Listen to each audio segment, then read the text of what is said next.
నమస్తే. నేను మీ అశ్విని కుమార్. దాదాపు ఒక నెల రోజుల్లోనే ముఖ్యంగా 3 సంఘటనలు జరిగినాయి 2 తెలుగు రాష్ట్రాల్లో. 3 సంఘటనలు 2 తెలుగు రాష్ట్రాల్లో ప్రభుత్వ, ప్రతిపక్షాల విమర్శలు 2 వ్యవస్థలనైతే ఖచ్చితంగా దెబ్బకొట్టింది. ఒకటి టాలీవుడ్, తెలుగు సినిమా ఇండస్ట్రీ. 2 సనాతన ధర్మం అని చెప్తున్నారు, ఇవన్నీ చెప్పుకుంటూ వస్తున్నారు, హిందుత్వ. కానీ తిరుమల తిరుపతి దేవస్థానం పవిత్రత మారుపేరు.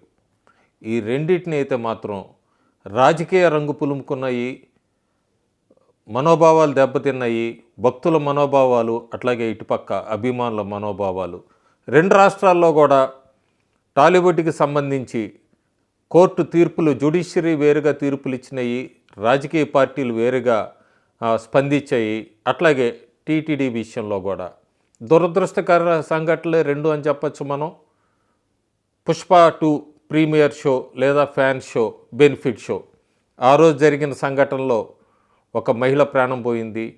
అట్లాగే బుధవారం రాత్రి జరిగిన టీటీడీ లేదా తిరుపతిలో జరిగిన తొక్కిసలాట్లో వైకుంఠ ద్వాదశి టికెట్లు ఇస్తున్నారన్నప్పుడు 6 ప్రాణాలు కోల్పోయిన సంగతి తెలిసిందే. చాలా విచిత్రంగా ఉంటాయి. ఎక్కడా కూడా మీడియాలో పూర్తి నిజాలు బయటికి రావు అన్నదైతే ఒక జర్నలిస్ట్గా నేను కూడా చెప్పాలి. ఎందుకంటే ఏ పార్టీల వైపుకి ఏ మీడియా అనుకూలంగా ఉంటే వాళ్ళకి అనుకూలంగానే రాస్తాయన్నది అందరికీ తెలిసిందే. కొన్ని విషయాలు మాట్లాడాల్సిన సమయం వచ్చింది. బహుశా సబ్స్క్రైబర్స్ వెళ్ళిపోవచ్చేమో వాళ్ళకి నచ్చక, కానీ నిజాలు బయటికి చెప్పాలి, తప్పదు. పుష్ప 2 సినిమా జరిగింది. ఆ ప్రీమియర్ షోలో జరిగినప్పుడు అల్లు అర్జున్, ఒక సినీ యాక్టర్, అల్లు అర్జున్ కాకపోయినా ఆ ప్లేస్లో ఎవరున్నా కూడా ఒక సినీ యాక్టర్ని బాధ్యుడిని చేశారు. తెలంగాణ ప్రభుత్వం చాలా పట్టుదలగా దాని మీద మొత్తం కేసులు ఫైల్ చేశారు. హైకోర్టు దాకా వెళ్ళింది. ఇష్యూ పెద్దదైంది. మహిళ ప్రాణం పోయింది. ప్రభుత్వం తీవ్రంగా స్పందించింది. అసెంబ్లీలో మాట్లాడారు ముఖ్యమంత్రి. మాట్లాడి ఇక్కడి నుంచి బెనిఫిట్ షోలు కానీ ఫ్యాన్ షోలు ఉండవన్నారు, టికెట్లు రేట్లు పెంచమన్నారు. హైకోర్టు దాకా కేసు వెళ్ళింది. హైకోర్టు కూడా అల్లు అర్జున్కి బెయిల్ ఇచ్చినా కూడా తీవ్రంగా స్పందించింది. బీజేపీ, బీఆర్ఎస్ ప్రతిపక్షాలు ఇక్కడంతా కూడా అల్లు అర్జున్కి మద్దతుగా నిలిచినాయి. టాలీవుడ్ కూడా చీలిపోయింది. చాలామంది అల్లు అర్జున్ బాధ్యుడిని చేశారు. యూట్యూబ్స్ మొత్తం నిండిపోయింది అల్లు అర్జున్ని విమర్శిస్తూ, లేదా ఒక తెలుగు సినీ యాక్టర్ని విమర్శిస్తూ కూడా. అక్కడ టాలీవుడ్ వర్సెస్ గవర్నమెంట్ అన్నట్టుగా అయింది.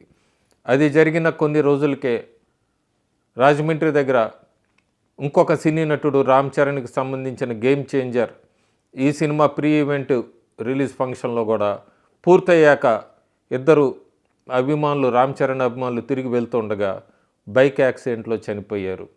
చనిపోయినప్పుడు ఆంధ్రప్రదేశ్లో కూడా ఒక వ్యక్తి పిల్లు వేశారు. బెనిఫిట్ షోలు ఉండకూడదు, అట్లాగే రేట్లు కూడా పెంచకూడదు అంటూ కూడా హైకోర్టులో పిల్లు వేస్తే హైకోర్టు అక్కడ జ్యుడిషియరీ తీర్పు వేరుగుంది. శ్రీహరికోటలో రాకెట్ ప్రయోగాలు చేసి తిరిగి వెళ్తున్నప్పుడు కూడా కొంతమంది అవి చూసి వెళ్తున్నప్పుడు ప్రాణాలు కోల్పోయారు. సో ఇలాంటివి చేయొద్దా అంటూ కూడా అక్కడ డిబేట్ కూడా హైకోర్టులో నడిచింది. సో అక్కడ తీర్పు వేరేగా వచ్చింది. ఏదైనా కూడా ఫైనల్ హీరింగ్ అయితే వాయిదా పడింది. కానీ అక్కడ కోర్టులో నడిచినవి అయితే మాత్రం ఇట్లా విచిత్రంగా శ్రీహరికోటతో కంపారిజన్ ఇట్లా వచ్చింది. తెలంగాణలో మాత్రం డైరెక్ట్ ఒక సినిమా హీరోని బాధ్యుడిని చేశారు.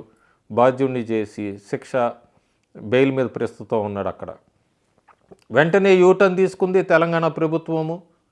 మళ్ళీ టికెట్ల రేట్లు 20 రోజుల్లోనే మళ్ళీ టికెట్ల రేట్లు పెంచడం, బెనిఫిట్ షో అని పేరు మార్చిన ఏదైనా కూడా స్పెషల్ షో కింద మార్నింగ్ ఉదయం 4 గంటల నుంచే షోలు అంటూ కూడా పర్మిషన్ ఇచ్చింది. ఆంధ్రాలో ముందు రోజు 1 గంట నుంచి అని. సో అన్ని యూటర్న్స్, టాలీవుడ్ వర్సెస్ ప్రభుత్వం అక్కడ నడిచింది. వీటన్నిటి మధ్యలోనే తిరుపతిలో అనుకోని దురదృష్ట ఘటన అని చెప్పచ్చు, తొక్కిసలాట జరిగింది. దాదాపు వైకుంఠ ద్వాదశికి సంబంధించి కూడా ముక్కోటి ఏకాదశి నాడు ఉత్తర ద్వారం నాడు ద్వారా వెంకటేశ్వర స్వామిని దర్శించుకుంటే చాలా పుణ్యం అని చెప్పి ఈ ప్రవచనాలు చెప్పే వ్యక్తులందరూ కూడా ఈ యూట్యూబ్స్లో బయట అంతా కూడా బాగా చూసి భక్తులందరూ కూడా తండోపతండాలుగా వెళ్ళారు. అక్కడ కూడా ప్రముఖ ప్రవచనం చెప్పే ఒక వ్యక్తి ఏమో ముక్కోటి ఏకాదశి కాకపోతే ఇంకో రోజు చేసుకోలేరా, ప్రాణాలు పోతాయి, జాగ్రత్త అంటూ కూడా ఆయన ప్రవచనం ఆయన చెప్తే, ఇంకొక తెలుగు రాష్ట్రాల్లో బాగా ప్రసిద్ధి చెందిన ఒక ప్రవచనకర్త ముక్కోటి ఏకాదశి నాడే చేసుకోవాలి, వెంకటేశ్వర స్వామిని దర్శించుకుంటే చాలా పుణ్యం అంటూ అని చెప్తే భక్తులు కూడా విపరీతంగా వేలల్లో వెళ్ళారు. టీటీడీ గురించి మనం కొన్ని నెలలుగా చూస్తున్నాము. ప్రభుత్వం మారినప్పటి నుంచి జరుగుతున్న అక్కడ వరుస ఘటనలు అయితే మార్పులు, ఇవన్నీ కూడా చేర్పులు. టీటీడీని సెంటర్గా ఫ్రేమ్ చేశారు. టీటీడీ అటానమస్, ఎవరితో ప్రభుత్వంతో సంబంధం లేదని నేను లడ్డూల విషయం మీద ఒక వీడియో కూడా చేశాను, చివరిలో కూడా లింక్ ఇస్తాను. అటానమస్ బాడీ ఎవరితో ప్రభుత్వాలతో సంబంధం లేదని చెప్పినప్పటికీ ప్రభుత్వాలు మారినాయి. జూన్ 4వ తారీఖు ఆంధ్రప్రదేశ్లో ప్రభుత్వం మారింది. ప్రభుత్వం మారాక దాదాపు ఒక 2-3 నెలల తర్వాత తిరుపతి మొత్తం కూడా ప్రక్షాళన, టీటీడీ ప్రక్షాళన అన్నారు. కొత్త ఈవోని తీసుకొని వచ్చారు, అట్లాగే చైర్మన్ కూడా మార్చారు. ఇలాంటి జరుగుతున్నప్పుడే భక్తులతో కూడా కొంతమందితో అక్కడ కల్తీ లడ్డూలు కాదు ఇప్పుడు బాగుంది ఏంటో కూడా చాలా సోషల్ మీడియాలో లేదా మీడియాలో కూడా తిరుపతి గురించి పెద్ద ఎత్తున ప్రచారం చేశారు. ఈ మార్పులు చేర్పులు ఇవన్నీ ఉన్నాయో లేదో, గతానికి ఇప్పటికీ తేడా ఏంటో అనేది చివరి మీరు కామెంట్స్లో పెట్టండి. ఎందుకంటే క్లియర్గా చెప్పచ్చు. ప్రభుత్వాల్ని టార్గెట్ చేసి ప్రభుత్వాల్ని విమర్శించడానికి ఒక తిరుమల తిరుపతి లాంటి ఒక పుణ్యక్షేత్రాన్ని వాడుకోవాలా, రాజకీయాలకి దేవస్థానం లేదా దేవుడి పేర్లను వాడుకోవాలా అన్నది తెలుగు ప్రజలకే వదిలేస్తాను. ఏ పార్టీలతో సంబంధం లేదు, కానీ దేవుణ్ణి రాజకీయంలోకి తీసుకురావటం ఎంతవరకు కరెక్ట్ అన్నది భక్తులు ఆలోచించుకోవాలి. కల్తీ లడ్డు అన్నారు, కల్తీ నెయ్యి అన్నారు, దానికి సంబంధించి కూడా వీడియో చేశాను, చివరిన పెడతాను. అంతా కూడా పూర్తిగా డైవర్షన్ అయిపోయింది. కల్తీ లడ్డు అనేది ఎక్కడా లేదు అసలు అన్నది వాళ్ళు చెప్పినప్పటికీ నందిని నెయ్యి 2017లో గత ప్రభుత్వం ఉన్నప్పుడే దాన్ని బ్యాన్ చేసింది. ఇవన్నీ కూడా గత చరిత్ర. ప్రస్తుతానికి లడ్డు విషయం, కల్తీ నెయ్యి విషయం ఎక్కడ ఆగిందో సిట్టు అదంతా కూడా ఎవరికి ఇంకా నడుస్తూనే ఉంటుంది ఆ చరిత్ర. మళ్ళీ ఎప్పుడో డైవర్షన్ వచ్చినప్పుడు తెర మీదకి వస్తుంది అది. ప్రస్తుతానికి బుధవారం నాడు జరిగింది ఏంటి, ఎవరిని తప్పు పట్టాలి? ఇక్కడ అధికారంలో ఉన్న జనసేన, టీడీపీ, బీజేపీ లేదా ఎన్డీఏ కూటమి, ఈ నాయకులే పరస్పర అభిప్రాయాలు, విరుద్ధ ప్రకటనలు. ఇంకో పక్క కనీసం ప్రతిపక్షాన్ని కూడా నోచుకొని 11 స్థానాలతో ఉన్న మాజీ ముఖ్యమంత్రి జగన్మోహన్ రెడ్డి పర్యటనప్పుడు అక్కడ జరిగిన రాజకీయం ఏంటి, అసలు దీనికి రూట్ కాజ్ ఏంటి? దాదాపు తెలుగు మీడియాలో, ప్రింట్ మీడియాలో ఒక్క ప్రజాశక్తి అనుకుంటా ఆ పేపర్ తప్ప ఎవరు కూడా పెద్దగా వేసింది లేదు. అదే నిజం, దానిలో ఉన్నదే నిజం. అక్కడ జరిగింది ఏంటి? బుధవారం రాత్రి దాదాపు ఒక మహిళకి టికెట్ల కోసం వేచి చూస్తున్నారు. గురువారం ఉదయం 8 గంటలకి టికెట్లు ఇస్తారనగా ముందు రోజు సాయంత్రం నుంచే కూడా ఆ పార్క్ స్థలం అంతా కూడా నిండిపోయింది. టోకెన్ల కోసం నిలబడి ఉన్నారు. నిలబడి ఉన్నప్పుడు ఒక మహిళకి ఛాతిలో నొప్పి రావటము, స్పృహ తప్పుతోందంటూ కూడా పోలీసుల్ని పిలవటము, పోలీసులు ఆమెను బయటికి తీసుకొద్దామని చెప్పి గేట్లు తెరవటము. దానికి ముందు లీడ్ సీన్ అధికారంలో భాగస్వామ్యం, ఆంధ్రప్రదేశ్ అధికారంలో భాగస్వామ్యం పంచుకుంటున్న ఒక పార్టీ క్యాడరు ఒక 50 మంది, సుమారు 50 మందిని ఆ పార్క్ లోపలికి పంపించడానికి ప్రయత్నించటం.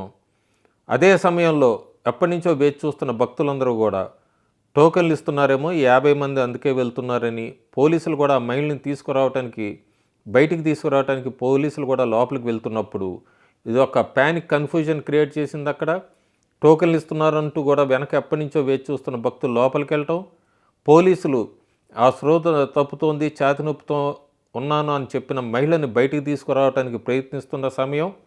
అదే సమయంలో ఆంధ్రప్రదేశ్లో అధికారం పంచుకుంటున్న ఒక పార్టీ క్యాడరు పోలీసులతో రికమెండేట్ చేసుకొని లోపల టోకెన్ల కోసం వెళ్ళటం, ఈ మూడు కూడా అక్కడ ప్యానిక్ క్రియేట్ అయింది, తొక్కిసలాటికి దారి తీసింది. ఖచ్చితంగా ఇది ఏ రాజకీయ పార్టీలు తప్పు కాదు, పోలీసులదే తప్పన్నారు. పోలీసుల మీద నెపం నెట్టారు. అసలు ఎవరు మాకేం సంబంధం లేదన్నట్టుకున్నారు. ముఖ్యమంత్రి పరామర్శించారు క్షతగాత్రుల్ని. తర్వాత డిప్యూటీ సీఎం పవన్ కళ్యాణ్ కూడా వెళ్ళారు హుటిన. ఆయన పర్యటన కర్నూలు ఇవన్నీ కూడా రద్దు చేసుకొని ఆ తర్వాత మాజీ ముఖ్యమంత్రి జగన్మోహన్ రెడ్డి కూడా పర్యటనకు వెళ్ళారు స్విమ్స్ ఆసుపత్రికి. ఇక్కడతో ఎవరికి వాళ్ళు తోచిన విధంగా రాజకీయాలకు సంబంధించిన పరామర్శలు ఇవన్నీ కూడా పూర్తయినాయి. కానీ ఇక్కడ పోలీసులు, డిఎస్పీ వీళ్ళందరి పాత్ర ఉంది. ఇవాళ్ళు అందరూ కూడా క్షమాపణ చెప్పాలంటూ కూడా డిప్యూటీ సీఎం పవన్ కళ్యాణ్ దేశాన్ని ఉద్దేశిస్తూ అట్లాగే సనాతన ధర్మాన్ని కాపాడుతున్న వాళ్ళని ఉద్దేశిస్తూ భక్తులందరినీ కూడా క్షమించమని కోరారు. అంతవరకు బాగానే ఉంది. ఆయన తర్వాత కూడా ఇంకొక 2 పాయింట్లు మాట్లాడారు. ముఖ్యంగా టీటీడీ ఈవో శ్యామలరావు కానీ, చైర్మన్ బీఆర్ నాయుడు వీళ్ళు కూడా క్షమాపణ చెప్పాల్సిందే. నేనే చెప్పాను, నేను చెప్పినప్పుడు వాళ్ళు చెప్పడానికే ఉంది, క్షమాపణ ఖచ్చితంగా చెప్పాల్సిందే, ఇందులో నామోషి ఉంది, డిప్యూటీ ముఖ్యమంత్రిగా నేనే చెప్పాను కదా అన్న ఒక పాయింట్ తీసుకొని వచ్చారు పవన్ కళ్యాణ్. పవన్ కళ్యాణ్ మాట్లాడిన దానిలో అక్కడ తప్పు లేదు. కానీ బీఆర్ నాయుడు కానీ, శ్యామలరావు వీళ్ళందరి మధ్య కమ్యూనికేషన్ గ్యాప్ ఎంత ఉంది అన్నది ముఖ్యమంత్రి చంద్రబాబు నాయుడు స్విమ్స్ ఆసుపత్రి, రియా ఆసుపత్రి ఇవి సందర్శించినప్పుడు అక్కడ క్లియర్గా చూసాము. వీళ్ళిద్దరి మధ్య బీఆర్ నాయుడు అట్లాగే టీటీడీ చైర్మన్ నాయుడు అట్లాగే శ్యామలరావు మధ్య ఆ డిస్ప్యూట్ ఎలా మాట్లాడుకున్నారు అన్నది. ఈ డిస్ప్యూట్ అంతా కూడా గత 3-4 నెలలుగా నడుస్తుందని చెప్తున్నారు డిప్యూటీ సీఎం పవన్ కళ్యాణ్. 3-4 నెలలుగా నడుస్తుందని తెలిసినప్పుడు ఈ విషయాన్ని సాల్వ్ చేయడానికి ఎందుకు ప్రయత్నించలేదు ప్రభుత్వం? రెండో విషయం, పోలీసుల మీద సస్పెండ్ చేశారు. సస్పెండ్ చేసి చేతులు దులుపుకుంటే ఇదేనా? ఇంక ముందు ఏం చేయబోతున్నారు? చెప్పారు పాత రోజులు లాగే 2 రోజులు వైకుంఠ దర్శనంకి 10 రోజుల్లా కాదు అన్నారు. ఇప్పుడు ఎందుకు తీసుకోలేదు ఆ స్టెప్స్?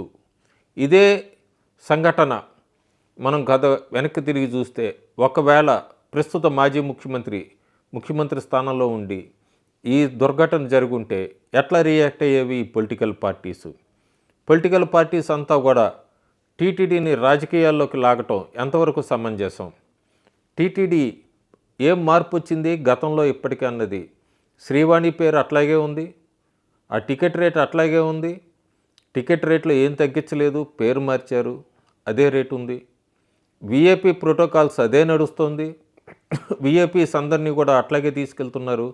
సామాన్య భక్తులకందరికీ కూడా ఇంకా ఇబ్బందులు కలుగుతూనే ఉన్నాయి. సరే, లోపల దర్శనం చేసుకొని బయటకు వచ్చేటప్పుడు ఆ ఎగ్జిట్ పాయింట్ దగ్గర ఇప్పటికీ తొక్కిసలాట లేదా తోపులాట జరుగుతూనే ఉంది. ఎందుకంటే దర్శనం లోపలికి స్వామిని దర్శించుకొని బయటకు వచ్చేటప్పుడు అందరినీ 300 రూపాయలు సామాన్య దర్శనం వీళ్ళందరినీ కూడా అక్కడ ఎగ్జిట్ పాయింట్ దగ్గర ఒకటే కాబట్టి ఇప్పటికీ కూడా ఆ తోపులాట ఇవంతా కూడా జరుగుతుంది.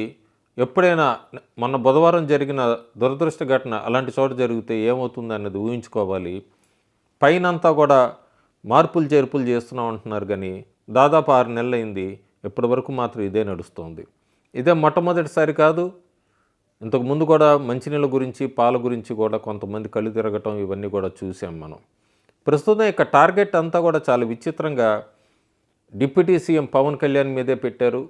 ప్రతిపక్షమైనా లేదా అధికారంలో ఉన్న ఒక పార్టీ మద్దతుదారులంతా కూడా సోషల్ మీడియాలో, అలాగే పక్కన ఉన్న తెలుగు రాష్ట్రం తెలంగాణలో అధికారంలో ఉన్న కాంగ్రెస్ పార్టీ సోషల్ మీడియా వాళ్ళంతా కూడా పవన్ కళ్యాణ్ ఇప్పుడు వచ్చి మాట్లాడాలి, సనాతన ధర్మం ఏమైంది అంటున్నారు. ఇది చాలా వితండ వాదన.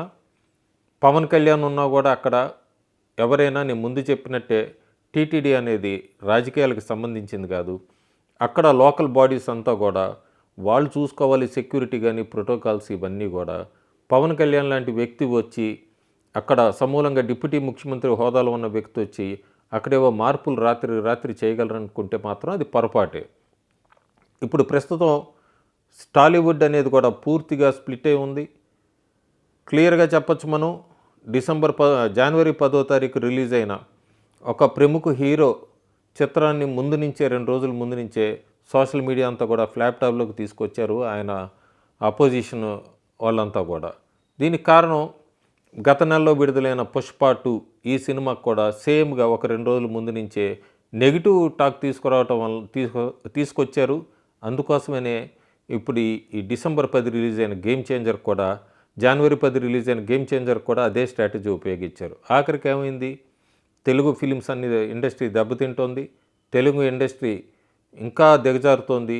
టాలీవుడ్ అనేది ఇప్పటికే గ్లోబల్గా RRR లాంటి సినిమాలతో, బాహుబలి లాంటి సినిమాలతో వీటన్నిటితో కూడా పేరు సంపాదించుకుంది. కానీ ప్రస్తుతానికి రోజు రోజుకి దిగజారుతోంది. ఇంకో పక్క టీటీడీ గురించి కల్తీ లడ్డు విషయము ఇవన్నీ నెయ్యి ఇవన్నీ తీసుకొచ్చినప్పుడే నేషనల్ మీడియా, ఇంటర్నేషనల్ లెవెల్లో టీటీడీ ప్రతిష్టను దిగజారడానికి ప్రయత్నాలు జరిగినాయని చెప్పి చాలా విమర్శలు వచ్చినాయి. ఇప్పుడు ఈ ఘటన కూడా దాదాపు ఎందుకు తిరుమలని ఏ, ఫోకస్ చేస్తున్నారు, ఎందుకు తిరుమల మీద దృష్టి పెడుతున్నారు పొలిటికల్ పార్టీస్ కానీ. ఇంకా చాలా విచిత్రంగా దీని వెనక ఒక కుట్ర కోణం కూడా ఉంది అని మాట్లాడడం సాక్షాత్తు హోమ్ మినిస్టర్ కానీ లేదా డిప్యూటీ సీఎం ఇవన్నీ కూడా కుట్ర కోణం అనేది ఉంది అని చెప్పటం ఇదంతా కూడా ఆశ్చర్యానికి గురి చేస్తుంది. ఎక్కడి నుంచైనా దయచేసి తిరుమల లాంటివి దేవస్థాన పుణ్యక్షేత్రాలని రాజకీయాల్లోకి లాగద్దు. ఏమన్నా ఇన్సిడెంట్ జరిగితే, అనుకోని దుర్ఘటనలు జరిగితే పవన్ కళ్యాణ్ చెప్పినట్టుగా క్షమాపణ చెప్పడం నామోషి కాదు. అట్లాగే ఇక ముందు జరగకుండా ఎలాంటి చర్యలు తీసుకోవాలి ఇవన్నీ కూడా టీటీడీ బోర్డు ఆలోచించుకుంటే మంచిది. Thank you.